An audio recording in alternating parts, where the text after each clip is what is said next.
Habari ndugu msikilizaji, karibu tena katika kipindi changu hiki cha mahusiano ya ndoa.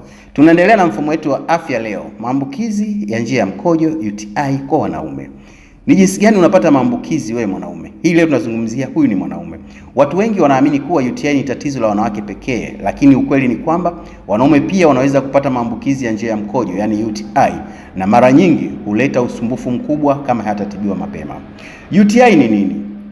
UTI ni maambukizi yanayotokea katika sehemu za mfumo wa mkojo kama vile figo, kibofu cha mkojo, mlija wa mkojo, urethra. Maambukizi haya husababishwa zaidi na bakteria wanaoingia kwenye njia ya mkojo.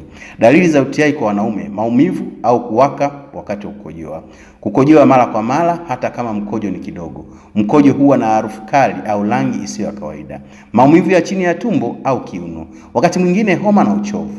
Sababu zinazoweza kusababisha UTI kwa wanaume. Sasa hebu ziangalie hizi sababu. Nafikiri msingi sana kwa mwanaume kunisikiliza kwa makini na ukajua sababu zipi zinaweza kusababisha UTI kwako wewe mwanaume. Baadhi ya sababu ni kama zifuatavyo. Kushikilia mkojo kwa muda mrefu. Inamaanisha kwamba umebanwa na mkojo unauacha kwa muda mrefu. Yaani ukijisikia mkojo, jitahidi kwenda kukojoa, usiubane kwa muda mrefu.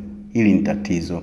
Usafi duni wa sehemu za siri. Usafi wako katika sehemu za siri. Kujamiana bila kinga. Sasa utakuta mtu anajamiana bila kutumia kinga. Ninaposema kujamiana, nafikiri kila mtu anaelewa. Kushiriki tendo la ndoa bila kinga, hasa kwa wanawake wasio waaminifu. Kwa wale wanaume ambao wanashindwa kutulia na mwanamke mmoja au mume wake au mke wake, hawana ni matatizo kwamba jitahidi kushiriki kwa kutumia kinga. Maambukizi ya bakteria, matatizo ya tezi dume, prostate. Haya nayo ni matatizo yanaweza kusababishia wewe kupata UTI. Madhara kama hayatatibiwa mapema. Madhara haya ya UTI, sasa tuangalie madhara ambayo yanaweza katokea endapo utashindwa kutibiwa UTI kwa haraka. Kama UTI haitatibiwa mapema, inaweza kusababisha maumivu makali ya kibofu, maambukizi kufika kwenye figo, kupungua kwa nguvu za kiume wakati mwingine. Namna ya kujikinga. Sasa tunakuja kwenye kinga ambayo unatakiwa wewe ujikinge ili usiweze kupata UTI. Kunywa maji mengi. Epuka kushikilia mkojo kwa muda mrefu. Kubana mkojo, usikojoe kwa muda mrefu. Hili ni tatizo. Ukijisikia mkojo, jitahidi kwenda chooni ukakojoe. Dumisha usafi wa sehemu za siri, tumia kinga wakati wa kujamiana.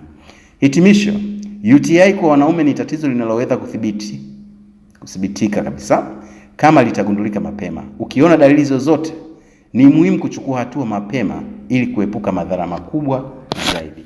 Kuna mtu hajui kwamba UTI inaweza kaua.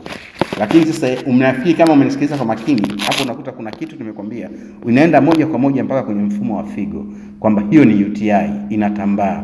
Kwa hiyo naomba kama umenisikiliza kwa makini, basi naomba niishie hapo kwa leo, ila kama una comments, una swali, unaweza ukaniuliza, afu tunaangalia ni jinsi gani tunaweza kulitatua tatizo hili. Basi karibu tena siku nyingine, ila usisahau kusubscribe ili tuendelee kujifunza mambo mengine zaidi. Asante na karibuni tena.